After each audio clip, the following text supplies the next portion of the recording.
Hey guys, it's Tom. It is a Monday morning, which is a weird time for me to do a show. Um, but I generally have a nursing visit here in the home, and that got kicked back to about 12:30. It's shortly before 10 a.m. right now on the East Coast. So I was planning on doing my SOMIFA season preview show this evening, maybe around 5 p.m. But with this window of time right here, I figured let me maybe break it up into two parts and use my time a little more effectively. So I'll probably do about 90 minutes right now. This is the 2017 SOMIFA season preview. And I've been taking some of your recommendations from the thread that I put on the Strat forum to heart. I'm going to try to apply some of them anyway. We all know that brevity is not my forte.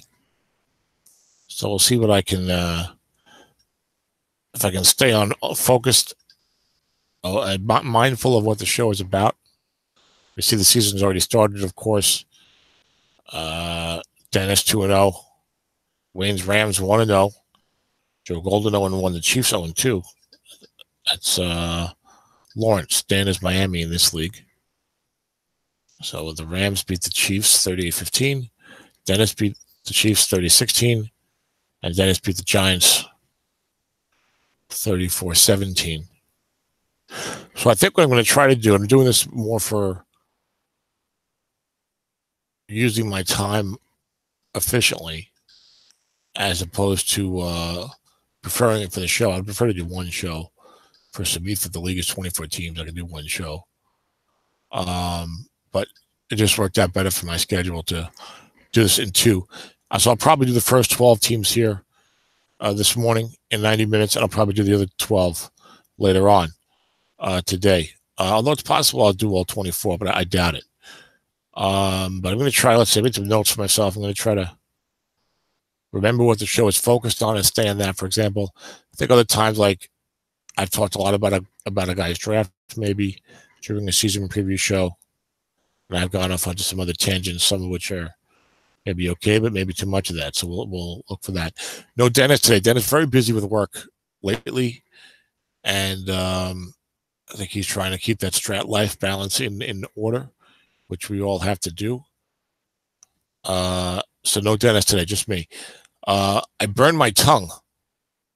Interesting news. I burned my tongue talking about tangents about 8 days ago, but this is relevant. It's been bothering me, but it's been healing very, very slowly.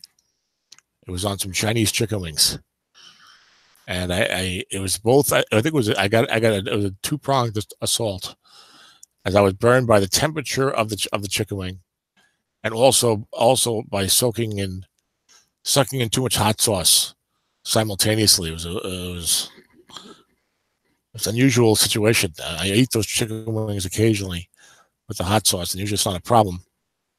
But for some reason, that night it burned my tongue in a weird way. It's been very slow to heal. So who knows if that'll be a problem as I try to speak at the great length that I usually do.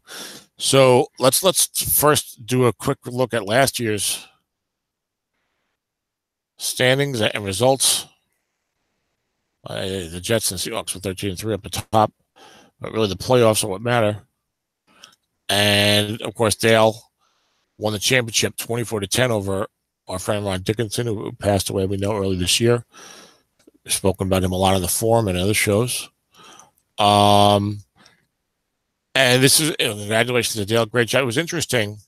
I talked in the past at some other shows or maybe on the forum. I wrote about how unusual it was to have a 10-16 win, the Super Bowl. In fact, it was unprecedented in this league. The first card set for this league was 2002. So that would have been in calendar year 2003. So this league has completed 15 seasons. Okay? It completed 15 seasons. And before last year's Super Bowl, only one team had even made the Super Bowl with less than an 11-5 record. That was Rene Condrat's 2007 New York Giants, who were 9-7 club, and they lost the Super Bowl 23-20. It's actually close. So And I say this because, I mean, number one, of course, congratulations to Dale. It was a tremendous job to win that, and for Ron to make it. Ron was 9-7. Dale was 10-6. No wrong with that. No, okay. Brad also had made it 9-7 in year 2. I thought there was another team there. So Brad Lane made it 9-7 in 2003 and lost. Renee made it 9-7 in 2007. All right. So for the first 14 years of the league, 28 possible teams. Those were the only 2 clubs worse than 11-5 that made the Super Bowl. And not only that, but before last year, you had only 3 teams. Before last year, only 3 teams won the Super Bowl with a record worse than 12-4. Only 3 teams won the Super Bowl with a record worse than 12-4. So I think most people have the mindset. I think most of us have the mindset, hey, if I get in the playoffs, anything can happen, right? And that's true. We saw that last year. But if you look at what's likely, it's very, very unlikely, given league history. What's likely in league history is that the overwhelming majority of the time, maybe now it's 15 years, so maybe now it's 26 out of 30. Someone tell me what that percentage is, maybe 87% of the time. 87% of the time, the Super Bowl representative is a team that was 11-5 or better, right? And 11 out of 15, which is not, I guess, too many. Maybe 70% of the time, the Super Bowl champion is 12-4 or better. Only 4 teams in 15 years worse than 12-4 have won the Super Bowl. So maybe that leads into some of Dennis's thinking. Well, I think Dennis just plays that way because he likes to play that way. The same way I play my way because I like to play my way. I don't think either of us is thinking, oh, this is the way that's going to win me the most championships. People just have different ways of enjoying the game, which we've spoken about on the forum. But Dennis's way of, if I'm pretty good, let me really go for the year more. That's Dan Moran's approach as well. Usually, he's shifting a little now, but Dennis's way maybe is the best way in SOMIFA. Now every league is different, but in SOMIFA, hey, look, if I get to 12-4 better, that's the type of team that usually ends up as the champion. Maybe you give yourself the best chance to be in there. You should have home games in the playoffs with a 12-4 record or better. Certainly at least one. You should have a bye. You should probably have a home game. So those things I think are certainly advantages that I would encourage anyone to get. Although last year was a year where all the top seeds were falling. But still, so it'll be interesting. Last year going to be an aberration. A 10-6 versus a 9-7 in the Super Bowl. An aberration, a 10-6 team winning the Super Bowl. All the top seeds tumbling out. We don't know. Also, the style that Dale won that with, the 3 wide, and Jordan Howard and Brian Hoyer, a great flat pass card with low interceptions.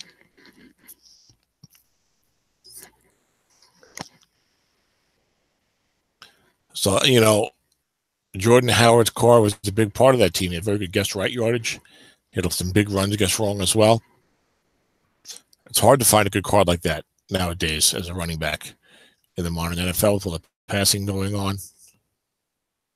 But it's not hard to find some good receivers and some good flat pass quarterbacks. So it'll be interesting to see if we are overreacting. Is there an overreaction to Dale's success and we see more of the 3 wide and the flat passing as a default?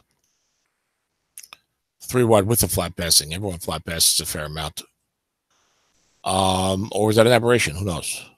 I don't know. I think after Dale won, there was a lot of 3 wide flat passing stuff going on in some other leagues and other games I called and things like that. So anyway, we'll see what happens this year. So we'll get into the preview right away, starting with Bob's Arizona Cardinals. All right, and of course I have my year-by-year thingy.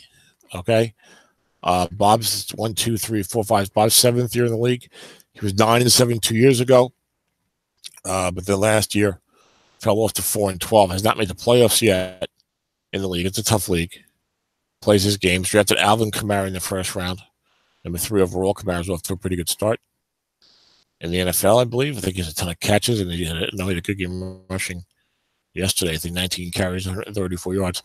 I'm doing the show on the morning This is Monday morning after week 4 of the 2018 NFL season. Kansas City at Denver tonight, Monday Night Football. That should be a good one. Looking forward to watching that. And, oh no, my mouse is getting hit. This could be a disaster. I may have to pause the show for a moment to just hit my mouse.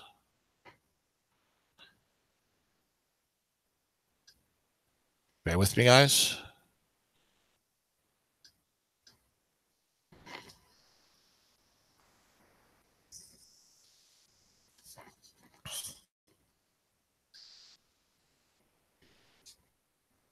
Go to sleep. I'm going to mute my mic about 2 minutes. I got to get this sorted out. I'll be right back.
Sorry about that, guys. Some technical difficulty over here. So now the show's already longer and off the rails. No big deal. Anyway, I had to use a special mouse device because of my disability. I got knocked, and so they couldn't do anything. I'll make sure that I'm back on track here. Microphone, yes. All right, Arizona Bob. Okay, so team is playing a 3-4 defense. And I was drafting for Bob in terms of using his list. I had to go off the list around round 6 or 7. I think the only guy I took for him off the list was Kendrick Bourne, the San Francisco wide receiver. But let's see, Bob plays a 3-4. Okay, you got Joe Flacco at quarterback. Now, I do my own rankings. You know, I can do about probably 7 minutes a team here. Let me think. 84 minutes, 12 teams, yes. I do my own rankings. Ed does his rankings. I make these mathematical formulas, which really they're just a guide for me. I don't feel like, oh, this is definitely right. You know, this guy is definitely 15. This guy is definitely 20. I do them for quarterbacks, running backs, wide receivers, and tight ends. And my wide receivers formula probably needs some tweaking. I've been going in the direction of yardage, and that might be a little too far in that direction. I think I got like a 16-22 big yardage guy. somewhere where I don't think, a little higher than he should be. Certainly. The quarterbacks also. I don't go slavishly off of that. Like if I was doing one of Dennis's Battle Royale drafts, I wouldn't follow my rankings 100%. I wouldn't follow the mathematical formulas 100%. Instead, I use them as a guide, and then I look at the cards from there. When I say the cards, I look at the numbers on the card. Sometimes I'll look at the physical card also, but I'll look at the numbers from there, and then I'll make my rankings. But I think for this show, these are my mathematical rankings. Also, with the running backs, what happens is the two column guys really get short shrift in my ranking. And again, that would be something that would change. Like a guy like, all right, Bilal Powell, I think his guess wrong card is very chunky, if I recall correctly. LeGarrette Blount, maybe. I don't think his card is that chunky. And he's down here like 27th in my ranking, despite a pretty good wrong column here. But you look at his, if I looked at his linebacker off tackle wrong, linebacker off tackle weighted formula, he'd be at 5.5. I do that. I do a linebacker off tackle and off tackle and run. I tend to do about like 40% guess right, 60% guess wrong. I think here I'm 43% guess right for whatever reason. But at 5.5, you see he's got a much higher average than a lot of the guys above him. In fact, he has got what looks like one of the top 6 or 7 linebacker off tackle cards. So obviously, he shouldn't be 27th in my ranking just because he can't do it and run. I like to be able to run all 3 types of runs well, but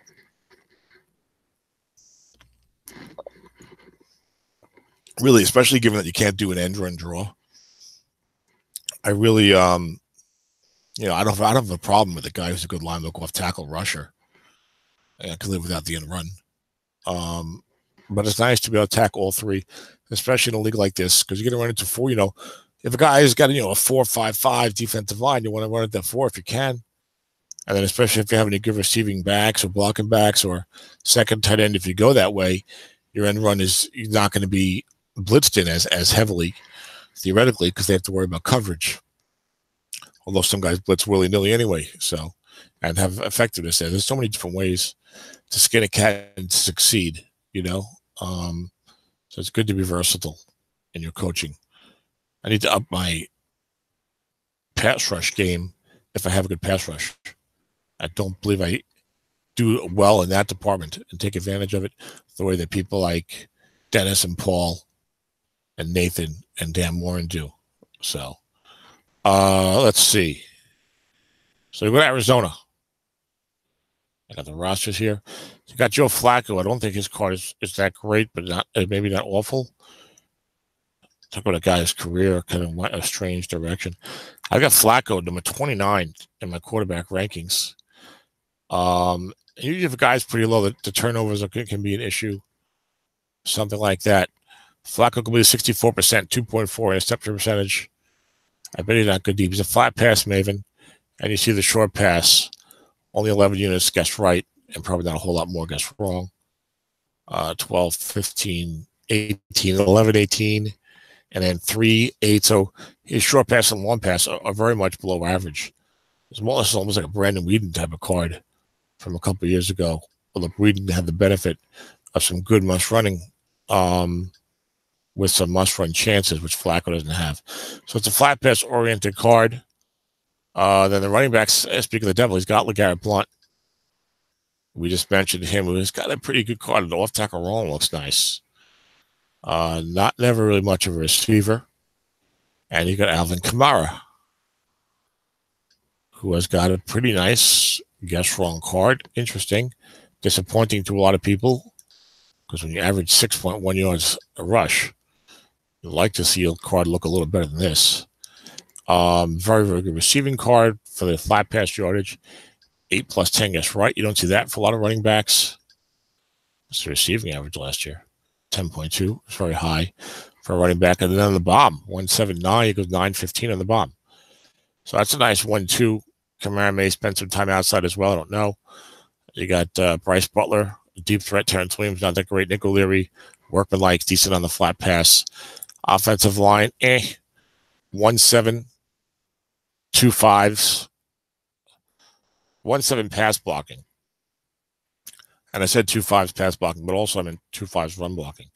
So the pass blocking is okay. The run blocking is really not good. This is a weird offense. You got the good guess wrong running cards. You got some good downfield receivers without a downfield type of quarterback. But they can do some things. Look, if you can flatten and run, you can do something. And both Blonde and Kamara can run. I wish I had a little bit of offensive line here. So 3-4 defense. It looks pretty strong. Goes 5-6-5. And then linebackers, I'm always going to say the pass rating first for the linebackers. I ignore the run rating sometimes.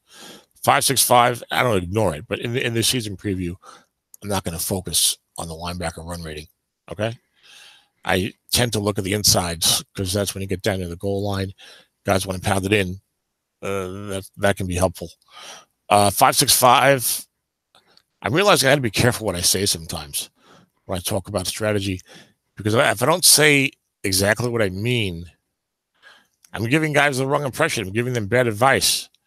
And then they're making decisions off of something they heard on my show because I wasn't paying attention to what I was saying. Not all the guys, but I know some guys do. Maybe guys who are still on the ascending on the learning curve in Strat football. The experienced guys could care less. I promise you, Paul does not care what I what I think or say strategically regarding Stratomatic football. But 3-4 defense, 5-6-5 defensive line goes 4-4-5-4 linebacker. We talked about this during the draft recap show, and at other times the linebackers have just disappeared in terms of the good pass defending linebackers. And this year there's even more passing in the NFL based upon the early numbers that I've seen in terms of 400-yard games and things like that. So finding linebackers who defend the pass is like a priority now. It's just we're in an interesting transitioning time perhaps in Strat. And we'll see how that plays out. But 5-6-5, 4-4-5-4. I think it was 5-4 at corner, 6-4 at safety. So this defense can do some things. You like the run defense, 3-4. The nose tackle 6 is nice. You like the Von Miller's got the good pass rush.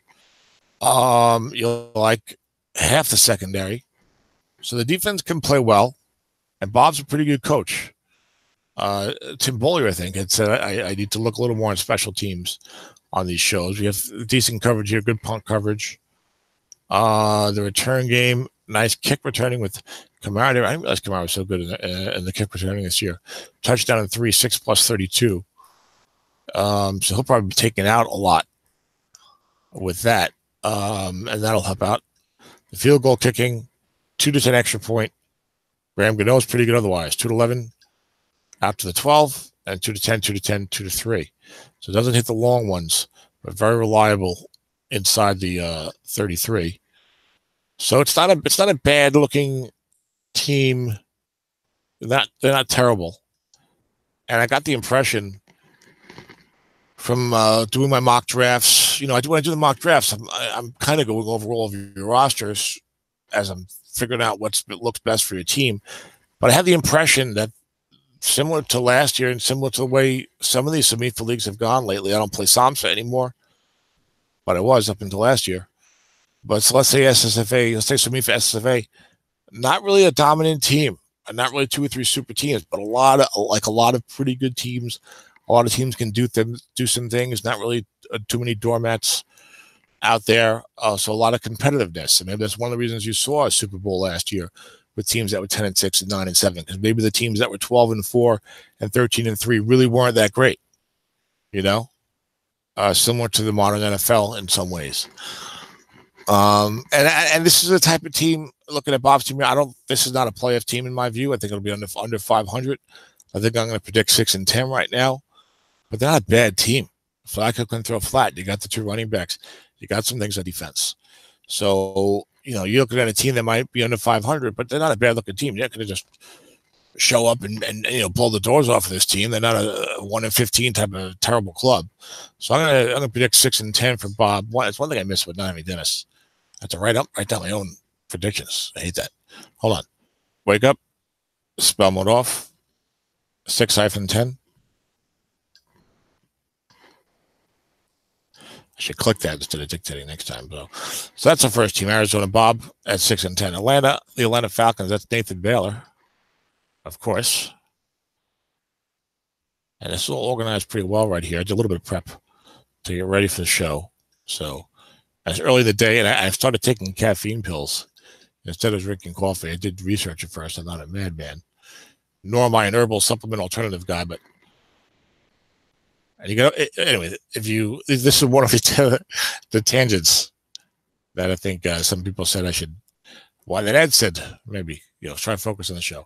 But anyway, if you're going to take caffeine pills, number one, you got to watch out for the dosage. All right, 100 milligram caffeine pill is the equivalent of 1 cup of coffee. So instead of drinking, I like the taste of coffee, but I drink the coffee over like 90 minutes.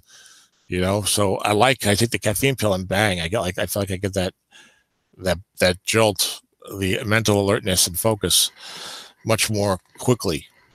And I have sleep apnea, and I noticed that for many years. I just don't feel as mentally sharp as I did when I was younger, which is part of getting older. But I had my birthday yesterday. I'm almost 50 now. I'm 48. But you want to prolong that mental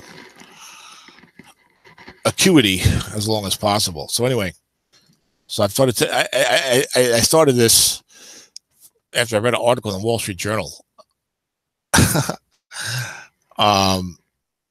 which I go to their website every now and then. I don't want to bring too many politics into it. But let's say that, okay, I am not naturally a conservative, okay? But I try to seek out what I view as respectable conservative publications with good journalistic standards and stuff that's not hearsay, so that I can understand the conservative side too. And it's been a good experience for me to do that. I've had conservative friends, like I think almost everyone has friends from a different political viewpoint, right? But yeah, so like the National Review is a conservative magazine.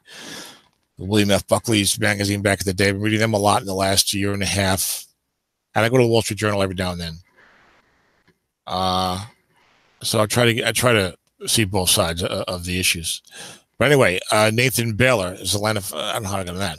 Oh, because there was an article in the Wall Street Journal where the Army had done some research on caffeine pills for GIs who only got like 4 or 5 hours of sleep, and the best way to apply them. That's what got me started on this whole thing a couple months ago. So it's not bad. You got to be careful, but I don't go crazy with it.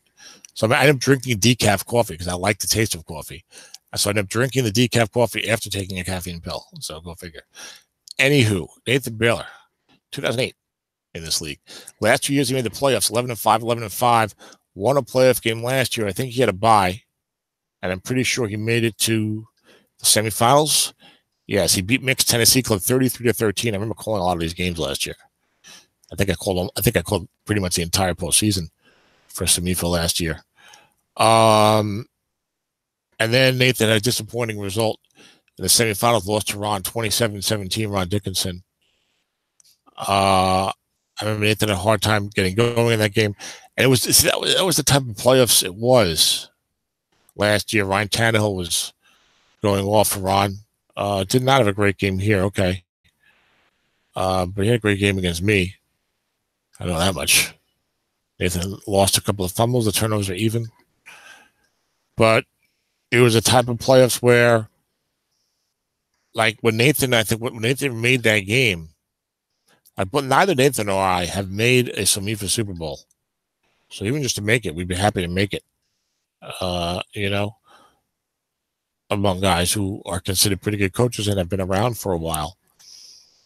So Nathan makes the semifinals, and I'm out. I was the 1 seed. I'm out. Dennis was the 2 seed. He was out. Jay Vidling was out. Ed got knocked out in the mini playoffs and didn't even technically make the postseason. So a lot of good guys were out. So Nathan was like, wow, and Nathan had made moves for the year and had some weakness on defense, I believe. Forgive me if I'm wrong about that, Nathan. I'm just going from memory. But I know he had Kirk Cousins and LaShawn McCoy with a good card from the big trade. So he was, I think, feeling like when he got into that semifinal, this is my time to get in there and make the Super Bowl and maybe win a championship. And it didn't work out. He lost to Ron Dickinson in the semifinals, but still a good season. So it's a tough league, you know, so many good coaches. And last year was an interesting year, as I keep mentioning. So 11-5, 11-5 the last 2 years for Nathan in the playoffs after a couple of lean years before that. Let's take a look at what we got here. I can probably take the rosters away. For Atlanta, they play a 3-4. Now he's got Kirk Cousins at quarterback, and I think it's a pretty good Kirk Cousins card. Kirk Cousins can end run. Who knew? You probably don't want to do it too much, but he can. It's on the card. Excellent flat pass card, of course, for Cousins. Pretty good-looking short pass card. The bomb's not bad. 8 at 13. So that's good, particularly if you have some kind of a rushing attack and some wide receivers. And Nathan has both. He always has the good wide receivers. A little more picks than you like on Cousins gets right, which is a little surprising to me. And Kirk comes out in my rankings pretty low, it looks like, or unless I'm missing him. Yeah, no, he's not low. I'm missing him. Number 7 in my rankings. Now, Ed does his rankings also. Guys tend to be not terribly far grouped apart in Ed's rankings compared to my rankings. I'm also paranoid that the microphone is not on, but it seems to be. Okay. Guys usually don't come that terribly far apart. Ed's rankings versus mine. And when they do, I think it's usually because my guys tend to, I think the flat pass only guys get hurt on my rankings. And I think that actually Ed's even tougher on the interceptions than I am, even though I think I'm pretty tough on them. So Ed's got Cousins as number 10. And Dennis likes that when we do the comparative ones. Ed's got Cousins number 10. I got Cousins number 7. All right. And then this team's got Alfred Morris and Orlean Darkwa and LaShawn McCoy as the running backs. Morris has got a pretty nice card. Look at that off tackle wrong. You're going to get a lot of wrong calls with a quarterback like Cousins. I mean, it's so nice when you have, I've talked about this before, when you have a quarterback who's so great flat, you're getting a lot of pass calls. I mean, this guy's going to kill you 10 yards of time in the flat pass, and the receiver wrongs are good. And Cousins can throw all 3 levels, so I like that. So, 5, 11, 12, 13 short pass, 17, 20, not bad. And all this is amplified by Nathan's receivers, and 2 to 7 plus 7 or more on a guy with 5 units of must run, because a little bit of help there, right? As opposed to another incompletion, 0-yard gain, so to speak. So I really like traditionally when a quarterback can throw at all 3 levels. Okay, flat, short, and long. But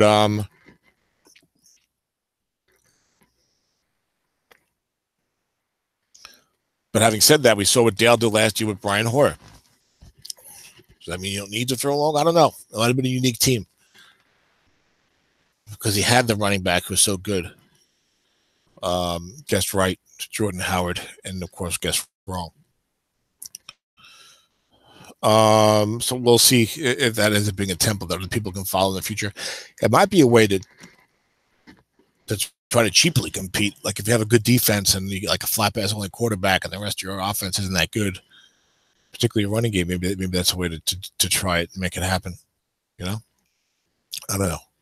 I had a hard time defending it, as did Dennis. So Dennis had some bad luck in that game, but still.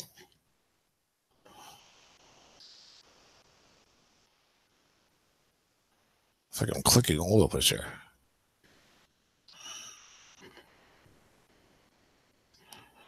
I turn off the click noise in case that's been annoying people. So Alfred Morris is one running back who's pretty good. Olean Darkwa's got a surprisingly good card. It's like this is like the formulas help me, or I should say the file helps me. Because if I looked at Olean Darkwa's card with the naked eye, and I've been playing Strat my whole life, right, over 40. This is like my 40th anniversary of Strat, pretty much. Because 1977 was the first set that I think I played with, which would have been in 1978. But I would not look at this card and be like, oh, wow, this is a really good card. I wouldn't think that, just looking at the naked eye. But then when I look at my file, now this is by a formula. He's 15. I don't even know if I have the right formula in here for this right now. It's not the 15th best Russian card. It's better than that. I think this is all-inclusive, which includes the receiving, which I think is why Todd Gurley is number one here. Let me check this out in a minute. Gentlemen, yeah, I've got this by card, including receiving, okay? But just by rushing, this Darkwa card, let's say 5 yards of carry plus the fumble, is a top 10 card. And I would not, to the end of that, but I would not have felt like this was a top 10 card if I was just looking, just in the rushing. And receiving is not that great, and blocking is not that great. But with this passing game, Morris and Darkwa, you're in good shape there. And then you got Shady McCoy, whose card is not that great, unfortunately. He has an excellent receiving card. He usually could block a little bit, not this year, 0-0, so maybe I'm wrong about that.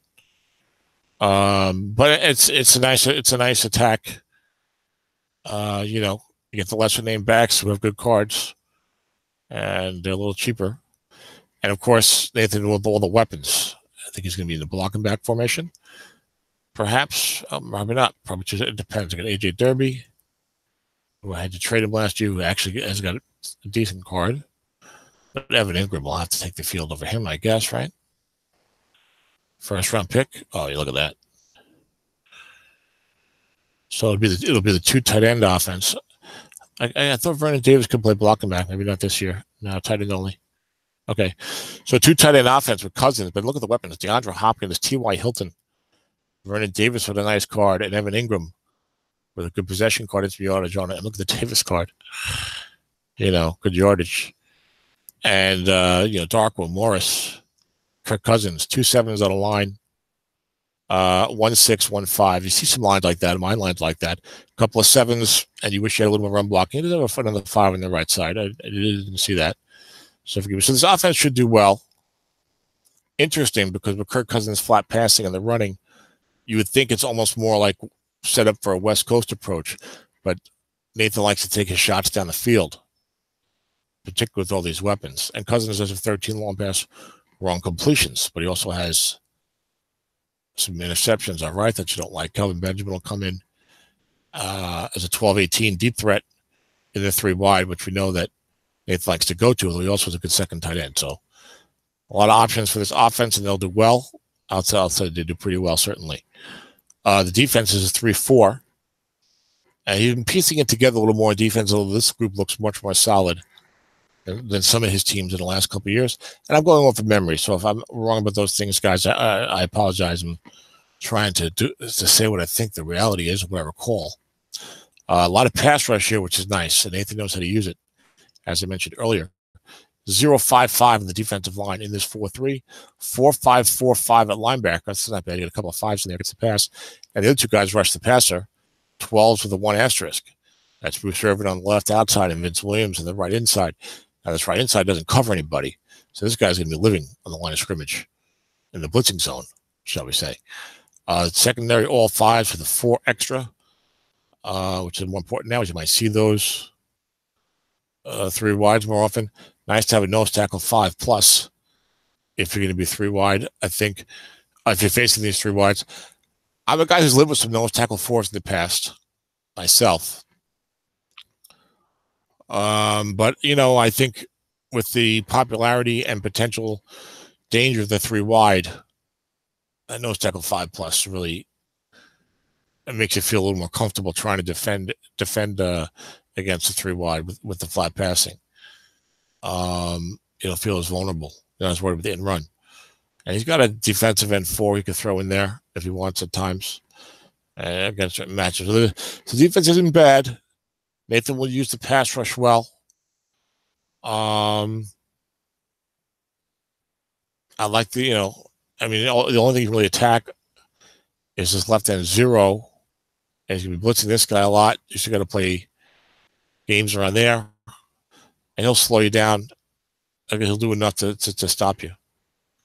Opponent kick return, not that great, but there's so many touchbacks, it doesn't matter that much. I mean, look, if your opponent kick return is 24, 27, who cares?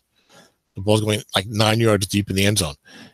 Your opponent kick return has got to be like god awful, like 38, 39 yards, to really worry. I mean, I wouldn't want 135, 36. The problem is, like, if you run into a team in the playoffs who has a real good kick returner, like an Alvin Kamara, you give them an extra incentive to take the kick out or whatever. So, if you're really bad, but 24, 27 is not going to kill you. You're going to be like plus 35, plus 36, whatever. There's so many touchbacks. The punt coverage is far more important, and it's good. He's got Johnny Hecker, best punter in the game. Nothing much on returns. The field goal kicking 2 to 10 and 12, 2 to 11, 2 to 11, 2 to 10, 2 to 10, 2 to 7 out to the 39. So, very good kicker for Greg Zuerlein, who I think he may have traded for in this league. He got the leagues confused. So, good-looking, solid team with Cousins, the receivers, a couple of pretty decent rushing cards, defense full of fives, and has got good pass rush. So I'm going to predict 11-5 for this team. I think they could do better than that. I think they could get to 12-4. I think they could fall off to 10-6. I think 12-4 is more likely than a 10-6. I'm going to go 11-5. It's a competitive season. I'm not going to pick anybody to be probably 14-2 or something. Although Dennis's team is pretty good, but I'll go 11-5 for Nathan. 11-5. And now we got Scott's Buffalo Bills. Now, I do these shows between the draft recap and the season preview and the written mock draft, which I was glad to do this year again for you guys. And I repeat the same storylines over and over again. So everyone knows probably the Buffalo storyline because it's a big one, right? Inherited a team that was real good. I had a few really good years with them. Won the Super Bowl back in 2012. Then the team got old. 2014, 2015, 2016. 5-11, 7-9, 1-15. The bottom fell out last year. And then Scott was able to draft with no lottery. How do you like that? For a transition, since we talked about those rules. Deshaun Watson at number 1 overall. Interesting, of course, this is the first show that I'm doing after the NFL season has started, and we've got a few games under our belts. We got, we're a quarter through the season outside of the Kansas City-Denver game, and there was talk, Watson versus Mahomes, right? Some guys said they like Mahomes better. Zeb took Mahomes to number 1 overall in Strat 28, S28, Dennis's 2018 league. And in this league, Watson went first. Watson went first in most leagues. Of course, if you had to redo the draft today, Mahomes would go first, right? But Watson's numbers are still pretty good. I have enough time for each team that I think this works in well. I don't feel like I'm getting too far out of line.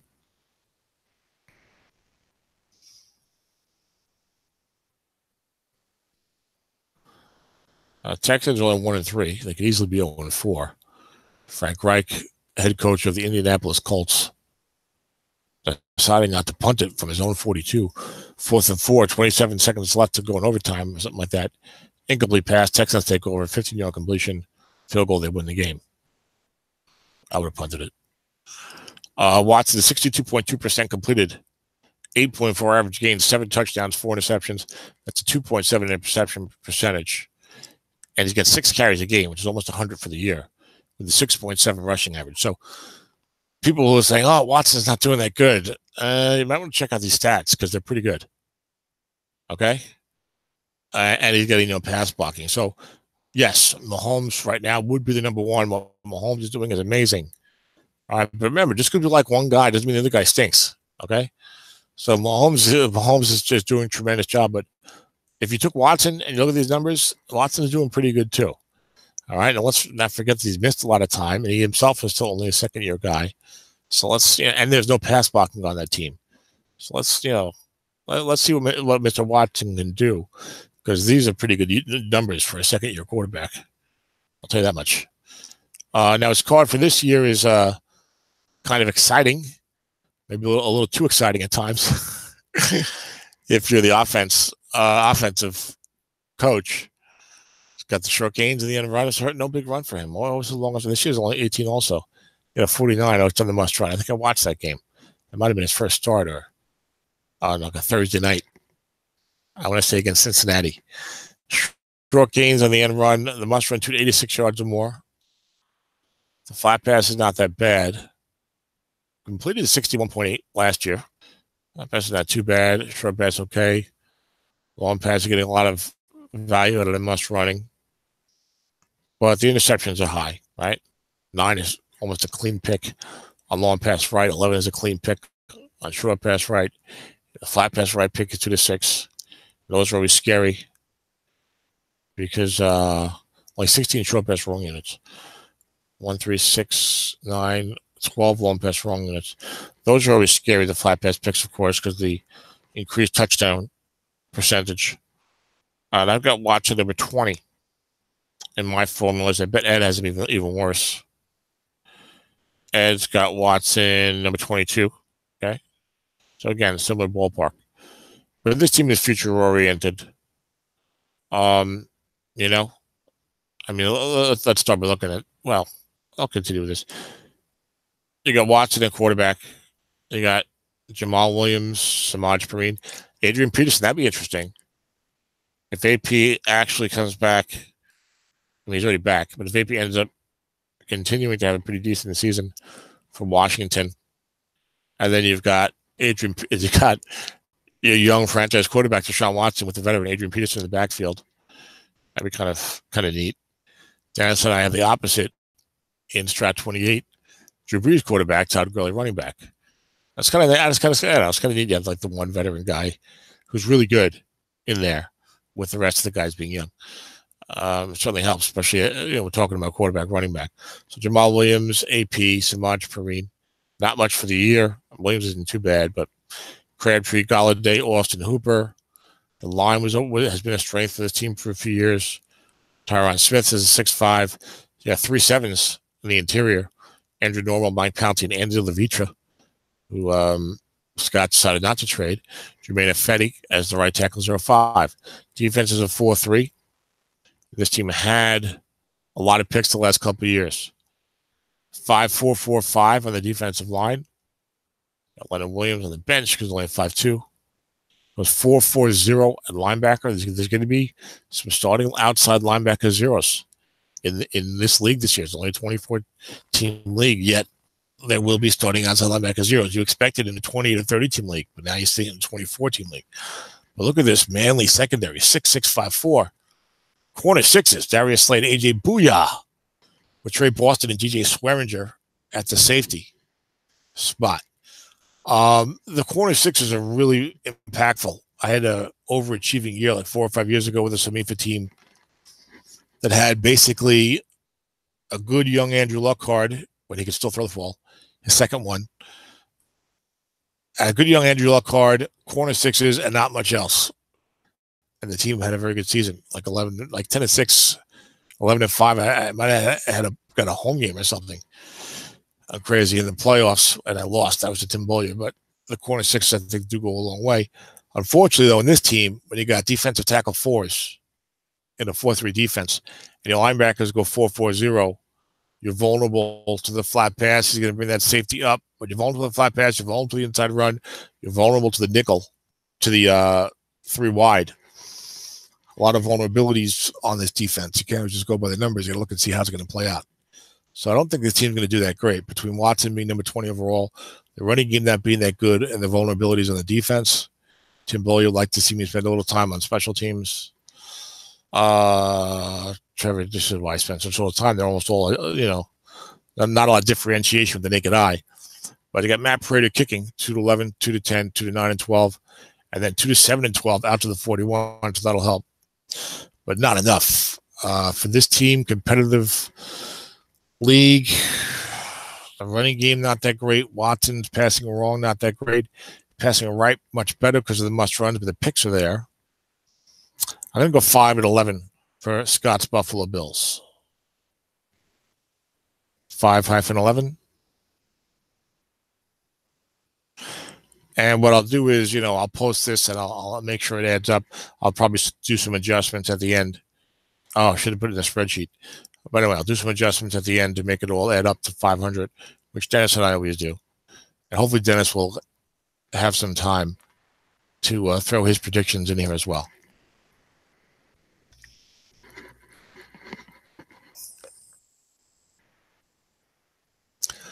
Let's move on to the Chicago Bears, Brad Lane. The Bears, after Mitchell Trubisky's 6-touchdown performance yesterday against the Buccaneers.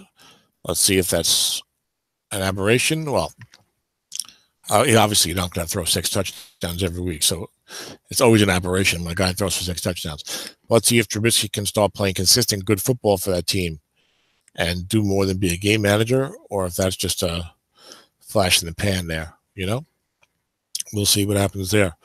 But it doesn't matter to Brad because he does well. I think he might be a Bears fan, but anyway, he doesn't have Mitchell Trubisky on this team. Mitchell went, I think, number 13. Joe Golden trading up ahead of me. Brad's been in the league since day one. Made the second Super Bowl, one of those 9-7 teams. Lost 23-19 to Ed, who won his first Super Bowl in SOMIFA back in year 2, 2003 season. And Brad has not made it back to the Super Bowl since. He beat my team in the playoffs on the way to the Super Bowl in 2003, in that 2003 season. And it's been a bit of in and out for the Bears in recent years. Made the playoffs in 09. Well, 09 is not too recent now, right? It's 2018. Made the playoffs in 2012, 10-6, won a couple of games. So that's probably a semifinal appearance. Was 11-5 2 years ago. Made the playoffs. Was 8-8 the year before that, and then mixed in. He had a 5-11 2013 and a 6-10 injury-riddled team last year. Matt Ryan's great card, but he had all these good players who otherwise were injured and didn't have a card. It was just disheartening for Mr. Lane.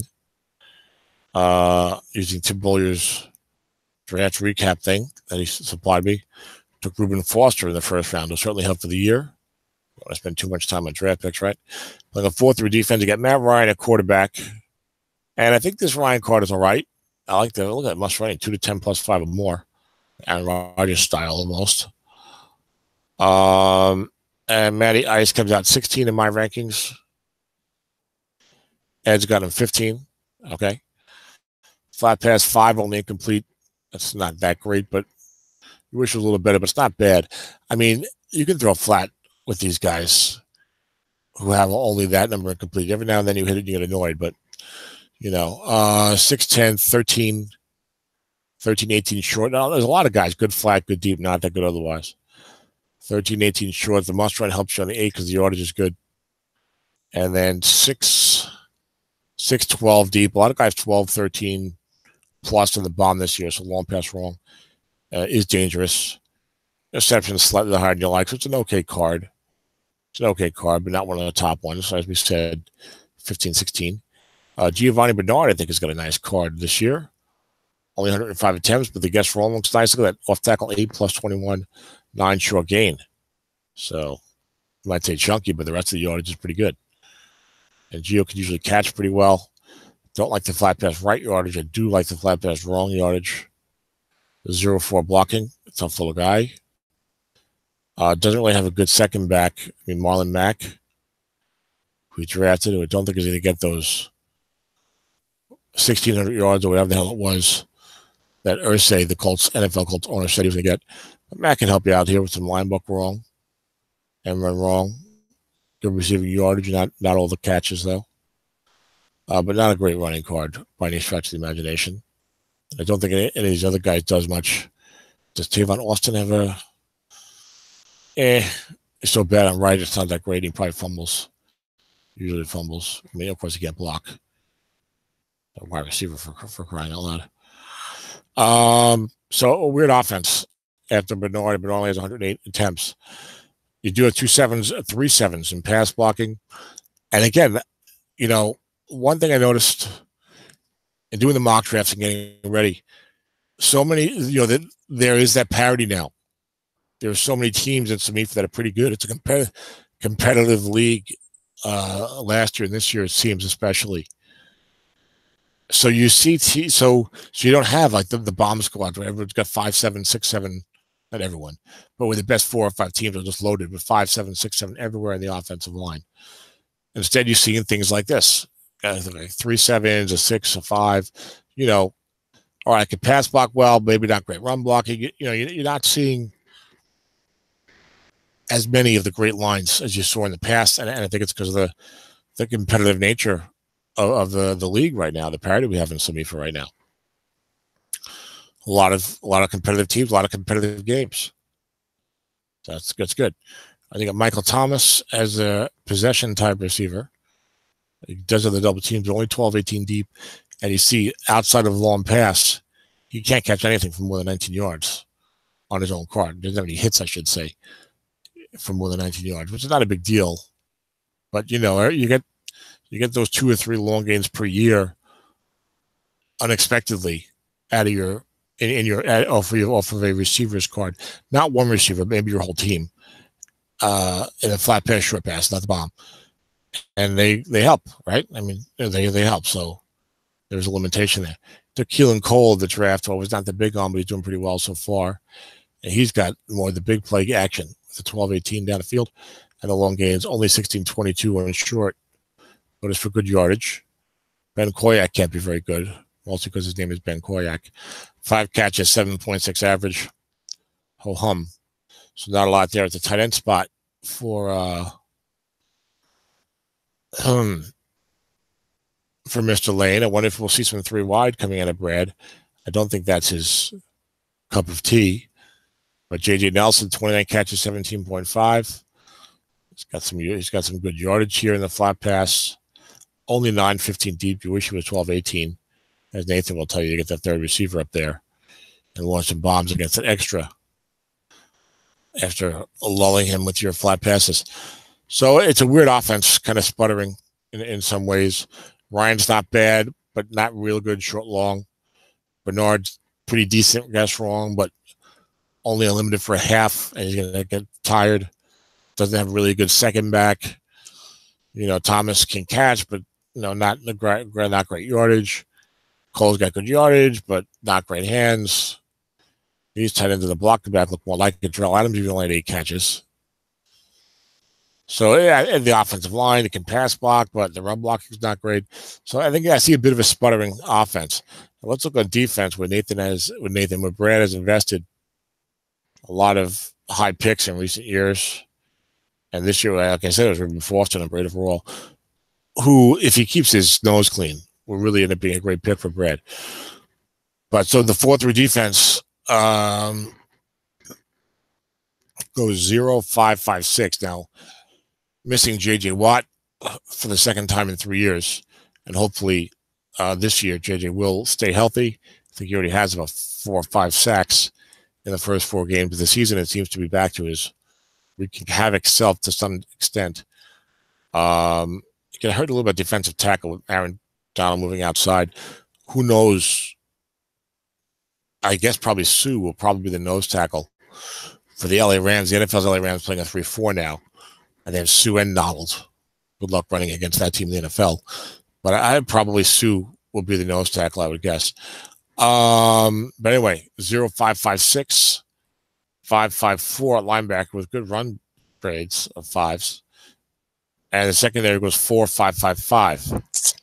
So someone pointed out that some of these 4-3 defenses seem to be doing real well in terms of making the Super Bowls and stuff like that. You could win either way. Maybe I should look into the 4-3 a little more. I'm not going to do it in SOMIFA with the state of flat passing right now, but but a 4-3 with good defensive tackles can be tough to run against. 0-5-5-6, 5-5-4, so that helps. No 6s in the secondary. He's got to help this safety 4. And with the white tie 6, you can still throw against these linebackers. He does have a good blitzer in Justin Houston. Aaron Donald on the line already has an 11. But it's a defense I just feel a little underwhelming when you look at the whole team, right? The offense was better, but like this defense is fine, but they're going to have to be asked to do more because the offense is just not that great. Take a look at the special teams. Punt coverage is real good.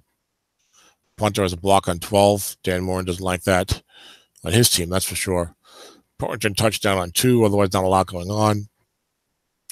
Extra point 2 to 10, and this kicker is bad. Oof. 2 to 8, 11 to 12 from the 12-yard line. Ouch. So, but now he's consistent. He's 2 to 8, 11 to 12, out to the 32. So, okay. You get to the 28, it's like, who cares? Who cares how much closer I get? Doesn't matter if I'm at the 5 or the 28. 2 to 11 and 12 for the 3 to 22 is not good for a modern kicker, so he'll miss some kicks. It's not awful, but. And then 2 to 6, 33 to 38. So you have a chance at the end of the half on the 50-yarders. I'm a little underwhelmed by this team. They're not bad. I see them losing a lot of close games. 17-13, 20-17, 21-17, that type of deal. Prediction, Matt Ryan, Giovanni Bernard. I'm going to, 7-9 seems like reasonable, but I'm going to predict 6-10, actually. Sometimes I predict some teams a little too well. I'm going to predict 6-10, but I wouldn't be surprised at 7-9 or 8-8. And maybe I think 7-9 or 8-8 they could do. But I'm going to go 6-10 anyway. Space 6-10. Delete next 5 characters. Microphone off. We're on to Cincinnati. In the words of Bill Belichick. Jay Billings, Cincinnati Bengals. I think by his own admission, Jay is saying this is not going to be a real good year in Bengal land. This is Jay's 5th year in SOMIFA. 6th, if you included interim gig in 2012. Before, I guess he did well in the interim gig, so he was given the full-time position. But 8-8, 7-9, then 13-3 won the Super Bowl over Ed 2 years ago. Last year, 11-5, so 24 wins over the last 2 years, back-to-back playoff appearances, a championship in there, and lost to Ron 30-29 in the playoffs. And I know Jay was like taking the year off from competitiveness, so to speak, or competition. He's still trying to win, but he had 2 first-round picks. He added Tre'Davious White and Jamal Adams. It's a nice way to get your secondary going. And what are we looking at here? Probably looking at maybe a blocking back formation or a double tight. Luke Stockwell had 4 catches. Tyler Higbee has to be better than that, right? 25 catches, 11.8. Maybe you'll see the 2 tight end. Who knows? Derek Carr is the quarterback. And the injury last year still committed 62.7%, but for a low average gain. And threw a few more picks than you'd like at 2.5. He's thrown 7 interceptions already this year. He needs to go about 100 attempts with no interceptions. My SSFA team needs him. Jimmy G and Derek Carr. And I'm like, oh my God. Stop throwing picks or I have no quarterback. Excellent flat pass card. But I think the rest of the card is lacking a little. I mean, it's not bad. You can compete with that, certainly. But comparatively, I don't think he's too high in my rankings. I have him number 19. This is why you can't go straight by the rankings. I have him just ahead of Deshaun Watson. And they're like totally different types of cards, right? Derek Carr's flat pass moving card. Picks a little higher than I like, but not awful. Watson is like a little better, the downfield, and he's got the running, but he's got a lot more picks. So, I mean, they're right next to each other in my rankings, but they're very different types of cards. So that's why the rankings aren't everything. 3-7-13, and his bus run is not that good this year. 2-7 is 5 yards. It looks unseemly because it's the 8 fumble, but we don't play that. But it's a quick drop off from 8 to 12. 2-7, 5 yards or more is a little something. 13-17 short pass. I mean, you really want that short pass rolling number to be 20 or more, ideally. Probably at least 19. It doesn't come up that often, but still, you really like to have options. Long pass 7-10. So the guess wrong short pass, long pass game is not that great. So that hurts. Everything that limits you hurts a little bit, right?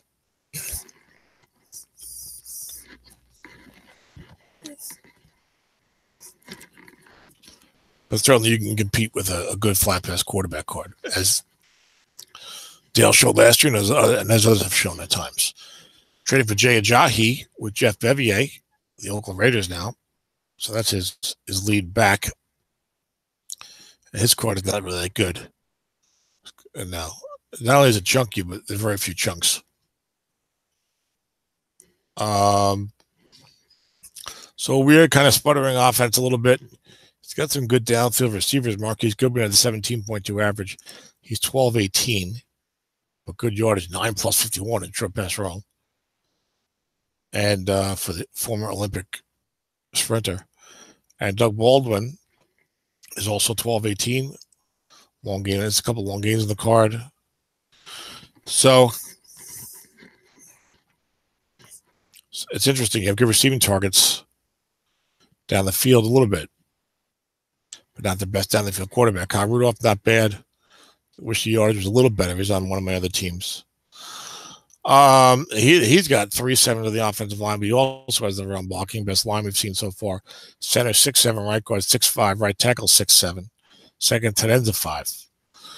So that'll help when Jay knows how to play the game. So offense, not that great, but Jay knows how to play the game. So you give him a bump for that. 3-4 defense. Go. This is where you see that Jay is not competing this year, or should say not attempting to compete at a high level.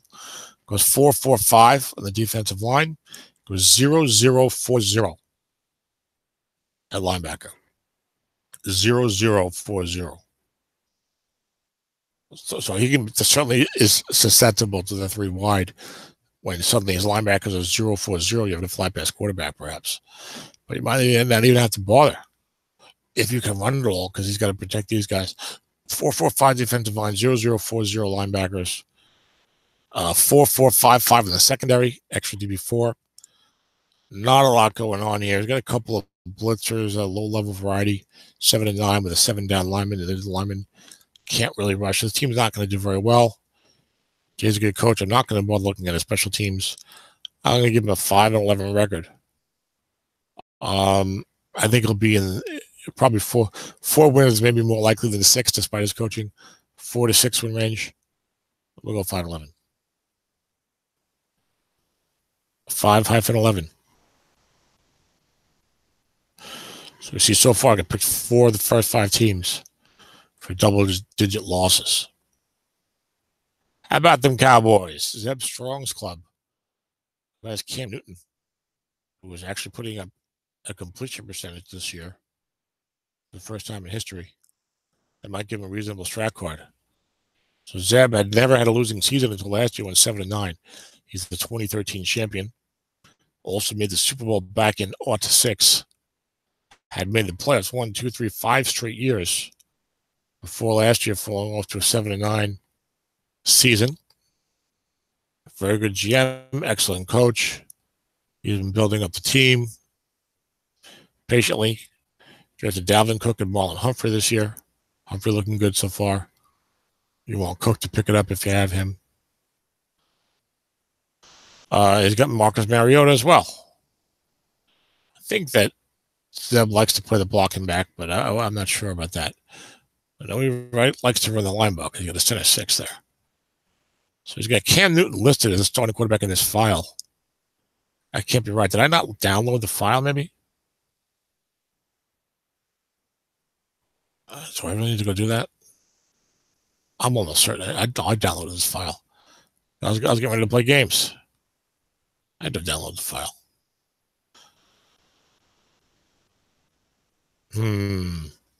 Now I'm wondering, but I don't want to interrupt the show to do it. I'll check that for later. I don't think, but Cam's not going to be starting for this team, is he? I would think it would be Josh McCown, perhaps. And they banned it for down. Let me look at the not that Zeb is beholden to what Ed and I think, but yeah, I got McCown, number 18, and Newton considerably lower. So let's assume McCown's going to start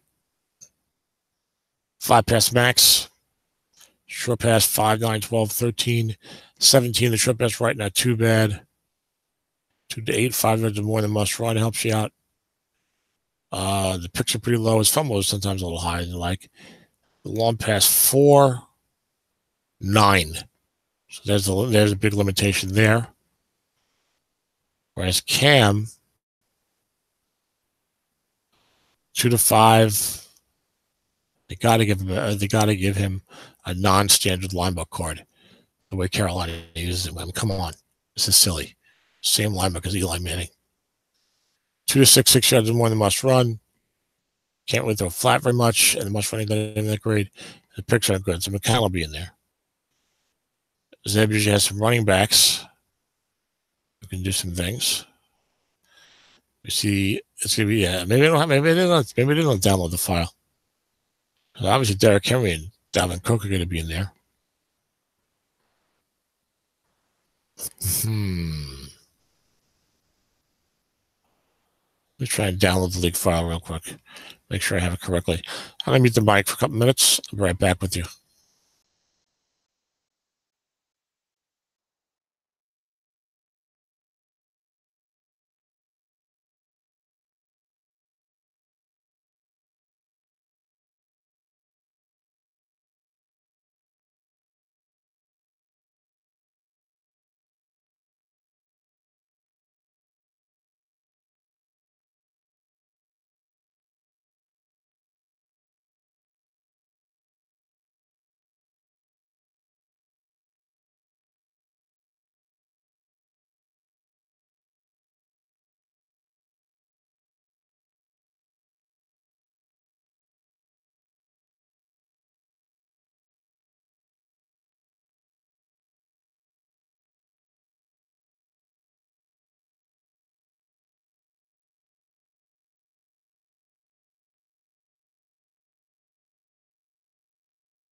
Well, so much for all that, because it's still showing Cam Newton as a starting quarterback and Derrick Henry and Dalvin Cook as the backup running backs.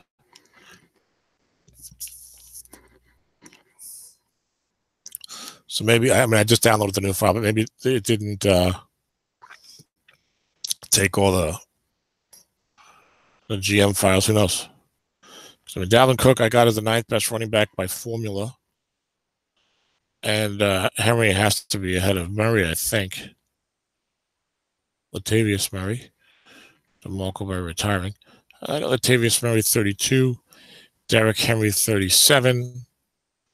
But Derrick might be only a 2-zone guy. No. Okay. Henry's guarded in the grades. Okay. Makes sense then. But I still suspect that McCown is starting at quarterback. So let's take a look at these running back cards. If you got McCown quarterback and Dalvin Cook, very nice card all around. I mean, if you got a full season like this, you'd be happy with this card. Maybe a little extra bump would really be nice, but it's a nice card. only 74 attempts, so it's unlimited 1/2, and not a ton of carries, of course, before fatigue sets in. Derrick Henry card, not that great. Is not receiving well on this card. Latavius Murray, okay, a little workmanlike. So, between McCown or Newton and, Dalvin Cook and these other backs, not really a great quarterback running back combo. Now, whoever's back there is going to be helped by this blocking. Seb's got 2 7s, but look at this run blocking. From left to right, 5'4", 6'6", 5". So the linebacker game gets the 6'6", 5". Right side gets the 5'6". Tight end only a 4. Very hard to find a good two-way tight end nowadays. Gerald Everett, the blocking back, 16 receptions only. He's a 4. He can go deep, 5'10". Dez Bryant, not currently on an NFL roster, as we all know. Pretty good card. And Tyrell Williams, that's the Charger guy, right? Yeah, he's got a good yardage card, I recall. Yeah, 148-14. Only 16-22 on the short, but good yardage, and 12-18 on the bomb. Jonnu Smith, the starting tight end, not ready for prime time. 18 catches, 8.7. Luke Wilson, 15 catches, 10.2. So his offense is just not. It's kind of weird. McCown gives you the flat passing. Cook is good for a half. You got 2 pretty good receivers. You got an excellent offensive line. And Zeb will find a way to make it work. Kind of plays it by the book in terms of the coaching. He's not going to get too crazy. Like guys like Zeb and Jay, like even if the team isn't that great, they can do a few things. It's you're not going to blow them out. It's not like an easy. Well, they at the beach. You got to kind of grind out like your 21-17, 24-17 type of a W. So he can do some things here with his coaching, with the blocking he's got, with McCown flat passing, with a couple of dangerous receivers. I trust Ed to get the most out of this offense. He'll be hurt when Cook becomes fatigued. Dalvin Cook, no Tom Cook. The 4-3 defense goes. Brandon Williams at right tackle. So Zeb is I think, more future-oriented here. No, he can. He can play straight defensive tackle. That was a nose tackle at a position that I said Zeb wouldn't do that. He wouldn't do that.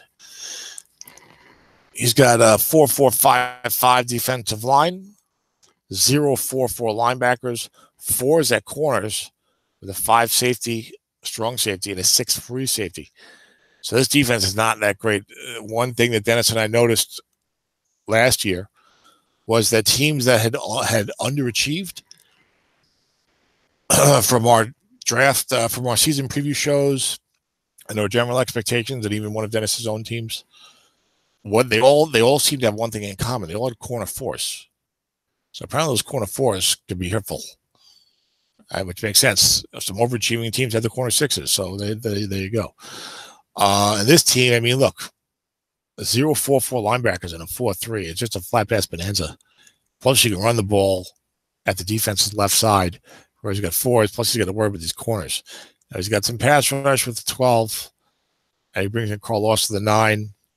That's 12 linebacker, and Kyle Van Noy with a 7. But his defense is even with Zeb's excellent coaching, his defense is in bad shape for this current season.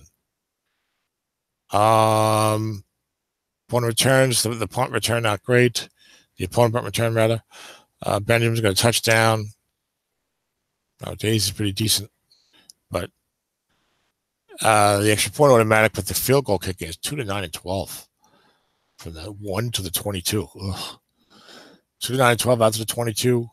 2 to 7, 11 and 12, 23 to 32, and then 2 to 6. So I think this team's going to struggle.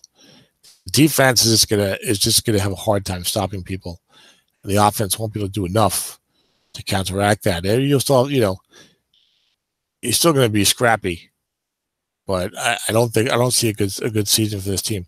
McCown, Cook, the defense. That's a good coach. I'm going to go. I shouldn't do this. I should not pick a losing record. I picked him for a losing record a few years ago. That he didn't, and then when we saw the string That's when it was drawn to my attention that he had not had a losing season. So I wouldn't pick him for losing seasons anymore. Then he had a losing season. It made me look bad. Thanks, Eb. But even so, I don't know what his schedule looks like. I really want to say 6-10. I really do. But Zeb is such a solid coach. Is it really that hard to get to 7-9? With a lot of parity. I don't like the defense. I'm gonna go 6-10. Apparently, no one in this league is gonna win. Is gonna win at least 7 games. I have one team in the first 6. 6-10. Scratch that. Spell it off. Press spacebar. 6-10. Microphone off. So I'm probably not going to get to half the teams, maybe only about a third of the teams, and then do the rest of the show later. But that's all right. Now we go to the Denver Broncos. With our good friend Tony, who assists Ed by doing the trade administration, collects all the trades and reports them to Ed in one group at the end of the night. So thank you for that. Tony fresh off of his SSFA championship, which is very excited about. But the SOMIFA team has been struggling to get themselves heading in the right direction. This is Tony's 4th year in SOMIFA. 8-8, 6-10, 6-10. Inherited kind of a creaky looking team, if I recall correctly. And he made the big move.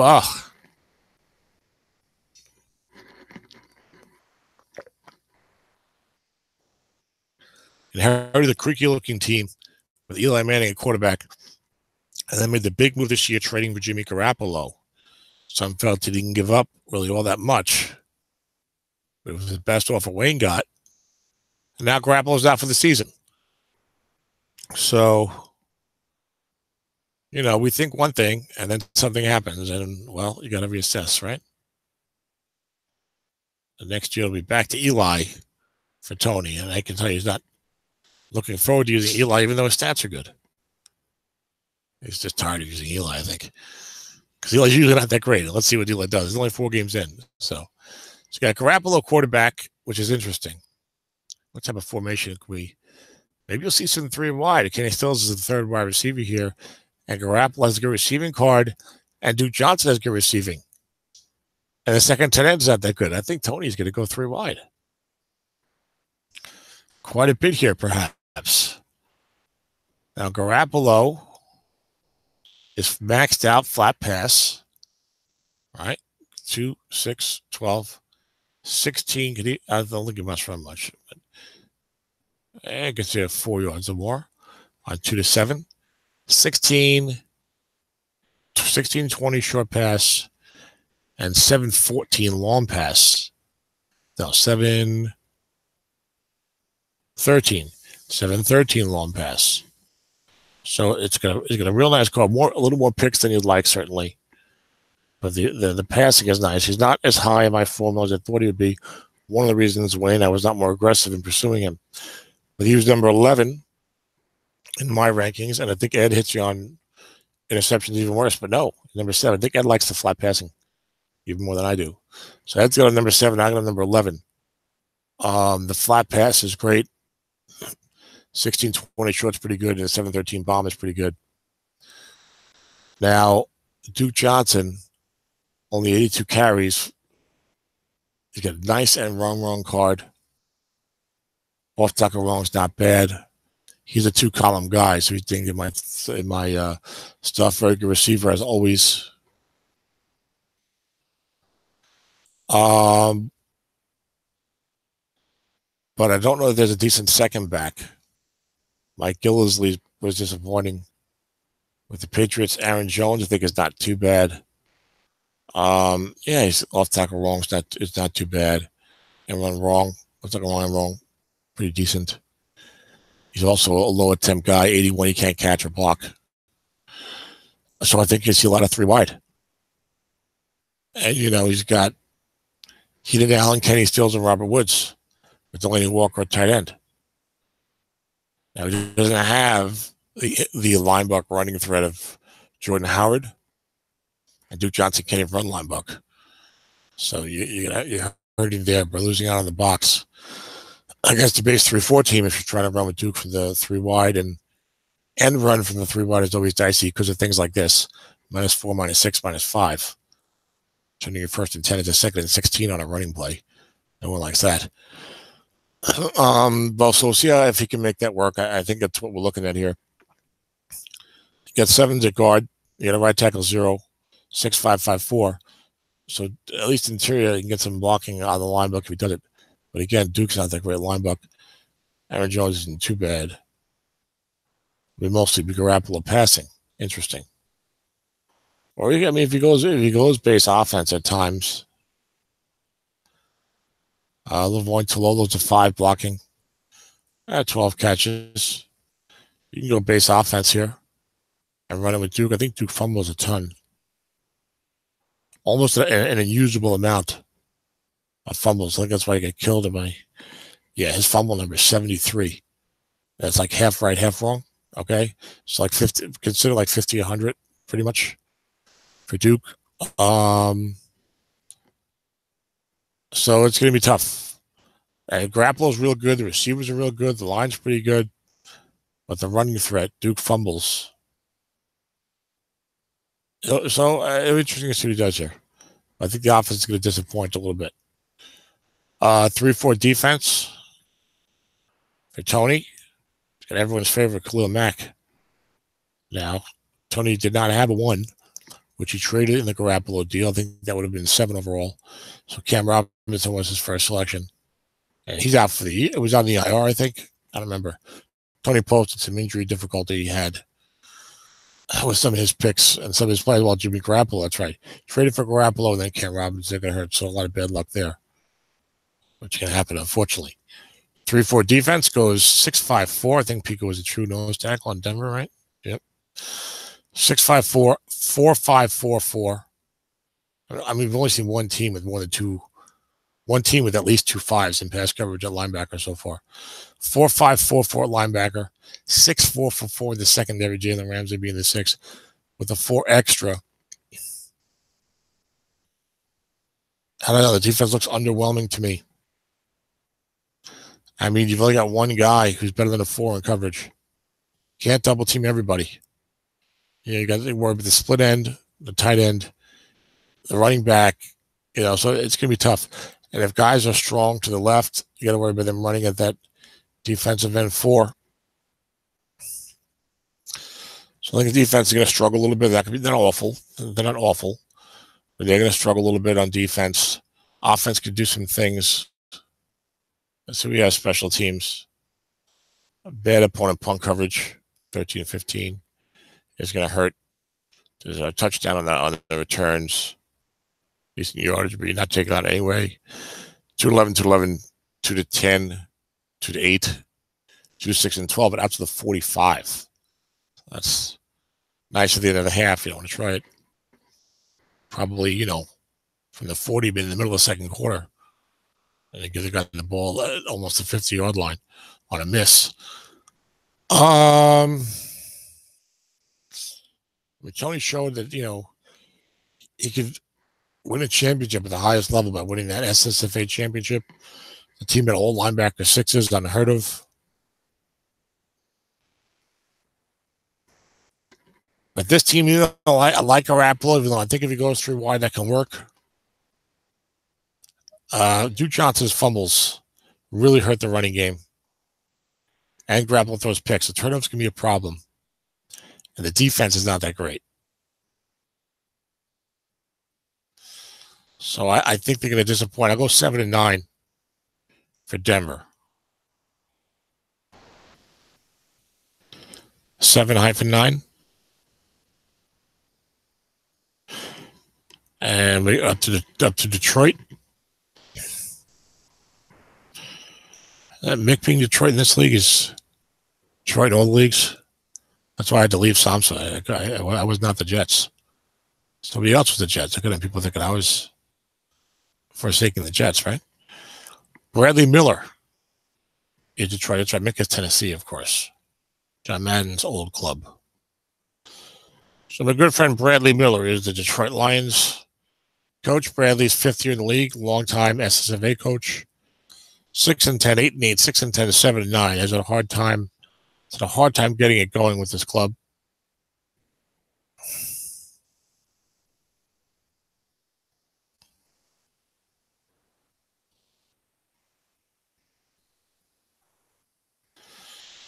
How good is Ed Dixon? You might see a 2 tight end set. 30 catches, 14.6. Tight end 4. Oh, he's got some nice yardage there. So you might see some of that. Here you could go blocking back with Andy Janovich. Yeah, Cameron Brate. Yeah, Cameron Brate's a good receiver. 48 catches. Lower average, 1 possession. Oh, nice average for the flats. Good yardage there. So that blocking back will be the look here for Bradley, who drafted Kareem Hunt in the first round. Okay. I'm not sure what kind of a start he's off to in the NFL, but he's an interesting card, Kareem Hunt. It was a chunky card, but I think it's a little better than a lot of us were first thinking, right? What I mean is that a lot of us were expecting it to be chunky, and it is chunky, but it's kind of growing on me a little bit. It really is. The first one is got Matthew Stafford. So let's start there. So you got the best quarterback card in the set.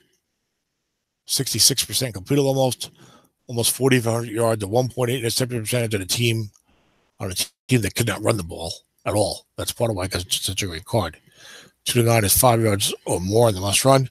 5 pass not maxed out, but 12 only incomplete. That's close enough for me, especially when you look at the rest of the card. 4, 10, 14, 16, 19, 21, 16, 24 short with 3 reasonable must run units. And then 9, 14 deep with 3 reasonable must run units. The interception is not too bad. So it's a very strong card. It's not, guys get carried away. Oh, got the best quarterback card, blah, blah. It's not 84 Marino, and it's not an invincible card, but it is the best in the set this year, and it's a good card. Thankfully for Bradley, he also has got a good running back in Kareem Hunt. Let's take a look at this card. Well, maybe it's not growing on me. It grew on me, and then it wilted.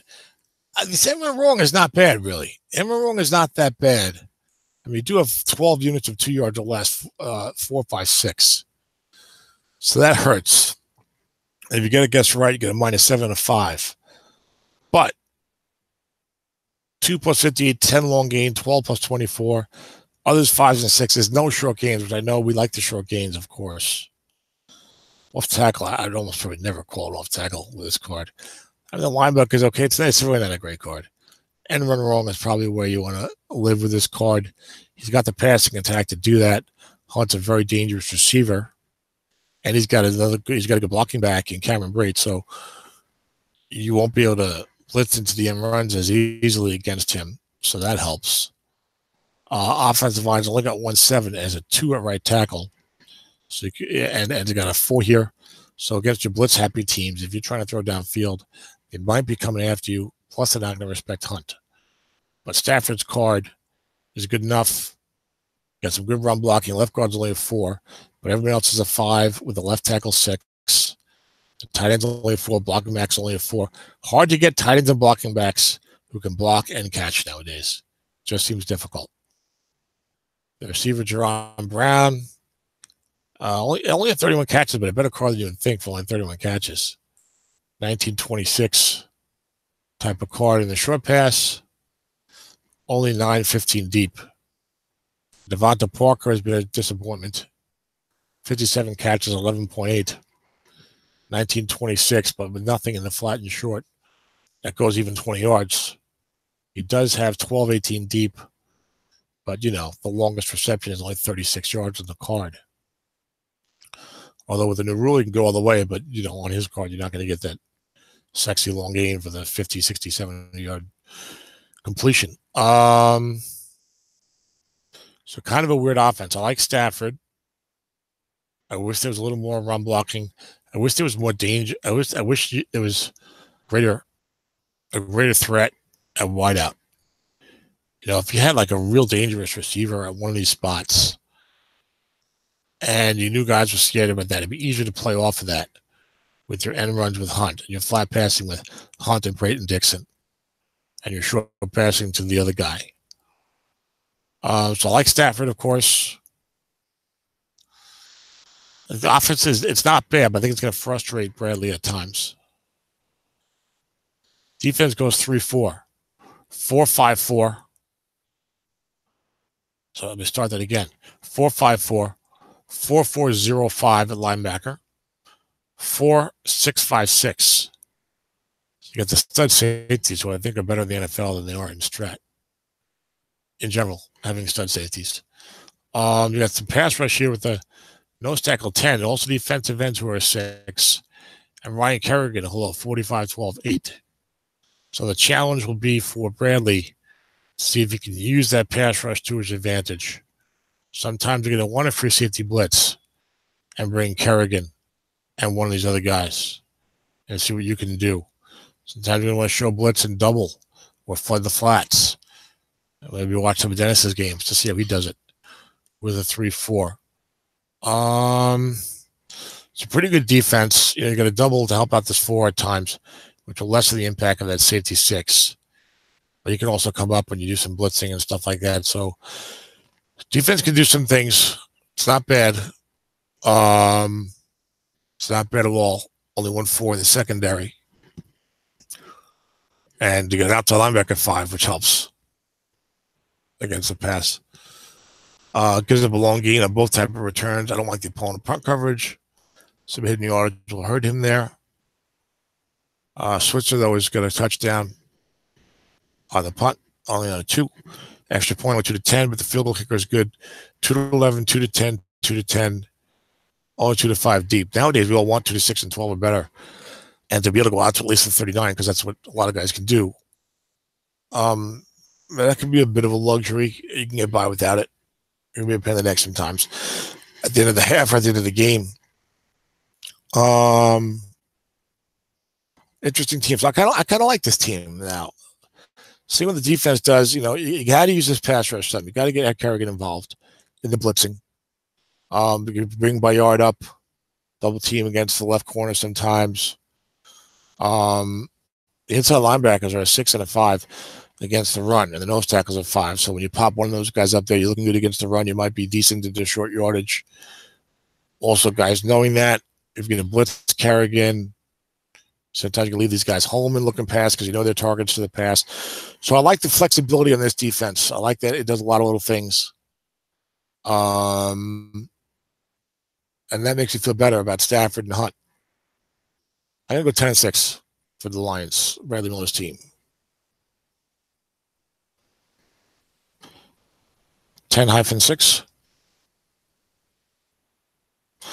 My wife is cooking me breakfast at 11:30 a.m. Because I started the show earlier, I wasn't ready to eat yet, so I'm actually having fish. Well, Tom, why are you having fish for breakfast? I like fish every now and then. I need to eat more of it, but it's easier to. You know, the problem is you can't cook like a big fish dish and then have like leftovers. I like to cook something and I have leftovers for a few days. So I eat a lot of chicken and rice because that stays. You know what I'm saying? So, but you know, to make the fish, it's like you eat the fish and eat the one meal and that's it. So, anywho, but I will eat like a regular type meal for breakfast at times if I'm hungry enough. And I don't eat a big piece of fish. It's probably only like a 6 or 7 ounce piece of fish with a little brown rice and a salad. Try to eat healthy. So, the Green Bay Packers. This is Dave Scott's first foray into SOMIFA. Taking over, of course, for our good friend Ron, who's passed away, and we will miss him, of course.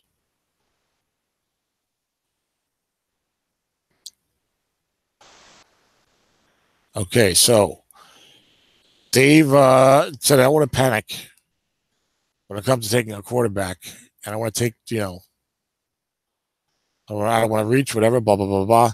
And it worked out well for him for this year anyway.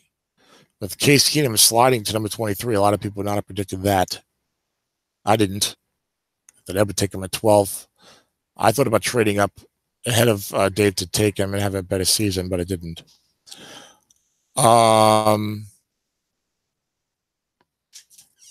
Hear the wife hovering outside the room. You can come in. I'm doing the last team. And so Green Bay will be the last team. And then it'll be the end of the part one of the show. I'll do the rest of it later today. Dave is in. Either SSFA or SOMIFA are both out. Oh, he's the Jets, I think, in SOMIFA. 3-4 defense, guys. So you got Case Keenum. It was interesting because Keenum completed almost 68% of his passes. 1.5 interception percentage. 2 to 10 must run at 4 yards or more. 2 to 9, 6 yards or more. 2 to 5, 15 yards or more. And he's got, like, you look at his card, it's like, oh, it's like a flat pass heavy card. I think the turnovers are so low is part of why he comes out so highly in the rankings for both Ed and me. I'm big on not turning the ball over. Case Keenum is number 5. Well, in my rankings of the cards. I mean, I will throw bombs and stuff, but 5. He's number 5 in my rankings at quarterback, behind Stafford, Alex Smith, Drew Brees, and Tom Brady. And Ed's got him number 6 with Russell Wilson ahead of him in Ed's rankings. You got not quite maxed out flat pass card because the interception split is incomplete, but pretty damn close, right? Maxed out except for the INT. And then they got 149. They got 13 short pass right units, but 6 units of must run with a good must run, 6 yards or more.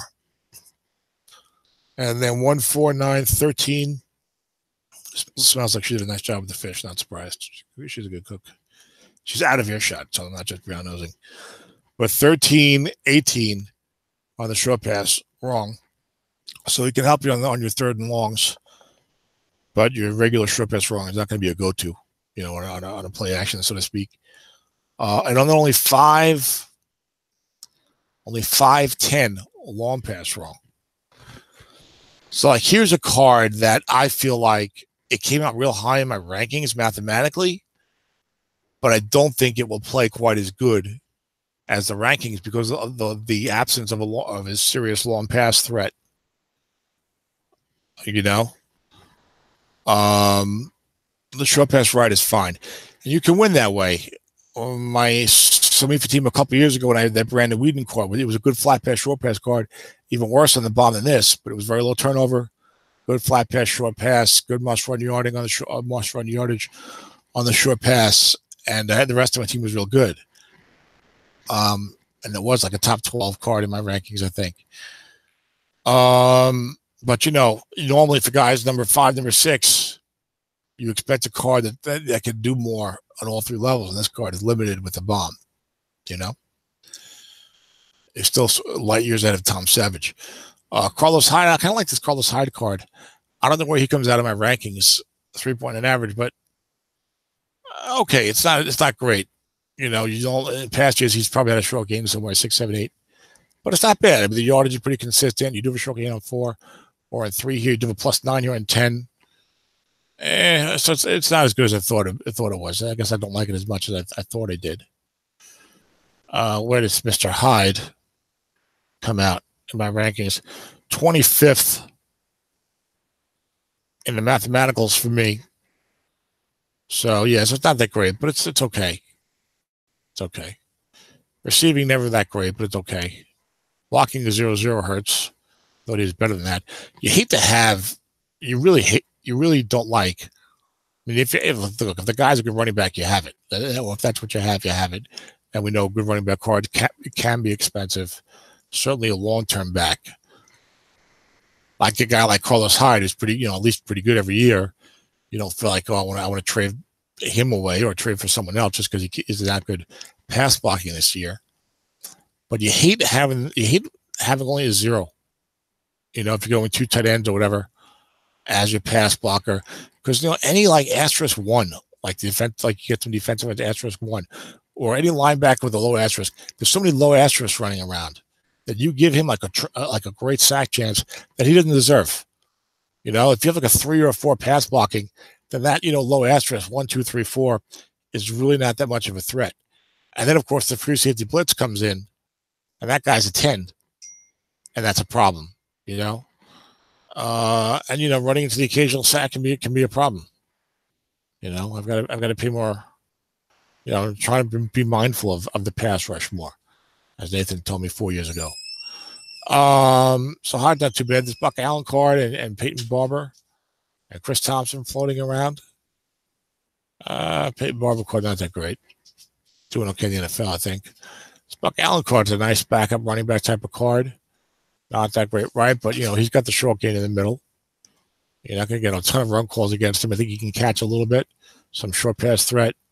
And he's a 0-4, so he's not a bad guy to have on your team. We have him in the league, Dennis and I. And then Chris Thompson's usually pretty good. I think he might have got jobbed a little bit this year. Yeah, usually his running card is much better. It's not a good running card. Excellent receiving card. That is his forte. Look at that flat pass right, 8 plus 12, 8 plus 9 plus 12 plus 8 plus 9 for a running back. And you kind of expect him not to be a good pass blocker because he's such a good receiver. And he's not. So really, Carlos Hyde, Buck Allen, Chris Thompson on receiving downs in the backfield. You're going to either see blocking back with James O'Shaughnessy, 14 catches, 10.653. But it gives you a good left side to run with if you go blocking back with O'Shaughnessy. SOMIFA jet, wish I kept them. Or you'll see the two tight end with Hunter Henry on the right side and Jesse James on the left side, only 8.7 receiving average for Jesse James. So he's got that +4, +3, +2, 6, 7, 9 flat pass right. Not what you want from a tight end when so many of them have good yardage, right? So you might see, I think you will see the blocking back more often, which alleviates the 0 pass blocking problem. You always have a 3 there. So those little low asterisks are not really that dangerous. The free safety is always going to be dangerous unless you have a 7. Unless you have Kyle Juszczyk. So, but at least not giving those low asterisks a free line of sight towards your quarterback. So you got Keenum. You got 2 7s pass blocking, a center and right tackle. It's kind of odd. And you got the 6 at right tackle. He's a 6 tight end. There you go. I talked about how hard that is to get. You have 4 right guards, 0 center, 5 left guard, 5 left tackle, 5 blocking back. So you want to run M run or off tackle with this team. You can really run either direction from the blocking back, which makes Carlos Hyde come into view a little more. M run wrong is not too bad. You should get a fair amount of wrong calls with Case Keenum. 8 minus 6 guess right is ugly. Off tackle wrong is a little workmanlike. Get some blocking going behind Lane Johnson and Hunter Henry, and that might be effective. Buck Allen can do some of that as well. But the blocking is going to have to help out. The cards aren't that great. Some dangerous receivers here. Mike Evans, of course, is maxed out. 6'11". Yeah, he's maxed out. No double team completions. But 6'11", 15-21 deep, maxed out short. When I call the receivers maxed out, I'm really saying short and long. I don't care that much about the guy. If the guy's 27-32 on the flat pass or less than that, for my outside receivers, I want him to be short and long. That's my priority. I'll sacrifice a few completions on the flat pass. Rashard Matthews has a pretty good card, Dennis, and I thought about trading for him in a different league. 1926 with good yardage and 12-18. So that's a fine number 2 receiver card, right? You even have some 3 wide potential here if you'd like with Mike Wallace, who's got a pretty decent card as well, the veteran. He's only 16-22 short, but nice yardage, and he goes 12-18 deep. Again, that's not Keenum's strength, though. Pretty good flat pass yardage, and you lose your outside blocking a little bit. Henry and Johnson go down to a 5, but he was a blocking back, and stuff like that. But some 3 wide could work with this team with some flat pass ability. You put Chris Thompson in the backfield and throw flat passes against certain teams. The offense is going to struggle a little bit because they don't have a good running game, really. Well, I don't know. Offense is weird. Keenum's so good flat. Can't really throw the bomb. Running game's got some decent blocking, an okay carbon high, but not a real good one. Got some decent receiving targets. How good is Hunter Henry? 12.9 average. Pretty good. You see the yardage here, much better. 14, 9, 8, 12. That's what you'd like to see out of your tight end on flat pass right, and not 4+4+3+2, as Jesse James, the outlaw, has. The outlaw Jesse James. Weird offense. And again, like, not bad, but we talked about this, right, already. I mean, this is like, how many teams have I done now? This is like the 8th team? 1, 2, 3, 4, 5, 6, 7. This is the 9th team. See how much ahead of schedule I am? Behind schedule, but I'm not as bad as I thought. But again, we've seen like all these teams, like, okay, they're not great, but they're not awful. They can all do things, okay? So Keenum is real good with the flat passing. Pretty decent with the short passing, not to get deep. I'm being repetitive now, stuck on the team. I'm probably going to try to figure out what the hell to make of this team. This offense is weird. Maybe a little sputtering. Let's see what they got in defense. 3-4 defense. Oh, Gerald McCoy gets nerfed down to a 5-7 because he's a 4-3 NFL tackle. But still, 6'5'5". Thanks to the great Mitch Unrein, who I think I was maligning publicly on one of these shows. 6'5'5" defensive line. And then pass rushing downs, or if you just feel like doing it, you can bring in the 4'10" Adrian Claiborne, the 0'12'1" Yannick Ngakoue on the other side, which would give you a 0'7", would give you a 10-7-12 front four. Now, Dennis would like that. With a blitzing inside linebacker 8 who has no coverage responsibilities. I would probably encourage Dave, if the other team does not look that dangerous on the end run, certainly maybe put Adrian Claiborne, at least a 4'10". He's not going to miss every tackle like Yannick. Maybe put him in there on earlier downs. You know your opponent. If he's got some weak blocking, not a lot of tight ends can block. His end run game isn't that strong. Not a lot of great running back cards this year. Maybe pop Claiborne in there on the early downs. Or Yannick is a 0. It's a little harder, but you do get the asterisk. Maybe if he has no pass block, then you have free safety blitz a little bit. Anyway, there's some options with these pass rushers on the early downs. 6'5'5", nose tackle into 3-4, 0-5'5'4" linebacking crew. That's strange, right? The 2 5s on the inside. Okay, great. But his 0 left outside, who also will have coverage responsibility on blocking backs, hopefully, but second tight ends who are sometimes pretty decent. Secondary goes 4-5 at corner, 6'5" at safety. Landon Collins in coverage on the tight end, so it doesn't have to worry about double team that tight end pretty much outside of Gronk. So it's an interesting defense. I like the run defense, 6'5'5". I like that he's got 2 inside linebacker 5s in pass coverage, so he can more easily cover for this 0 here. You're going to use Byron Jones, the free safety, who's playing corner for the Cowboys this year in the NFL, doing very well so far. It's early. Use him to double team the left corner, or occasionally bring him up into the flats. So if you maneuver the guys around, you can do some things defensively. You have some pass rush. So it's interesting. Now, Dave, I don't think is the most experienced Strat football coach. I could be wrong. And I think still feels like he's settling into the nuances.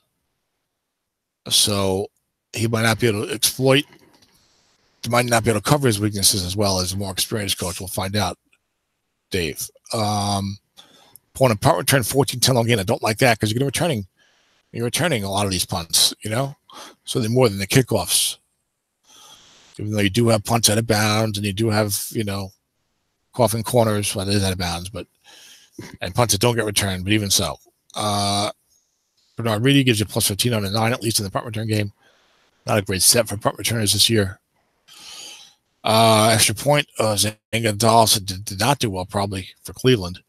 2-11 on the extra points and out to the 12, and then drops off to 7, 11, and 12 for the 13 to the 32 with only 2 to 5 from deep. So the kicking game will be a problem. He'll miss some field goals for this team. So Keenum,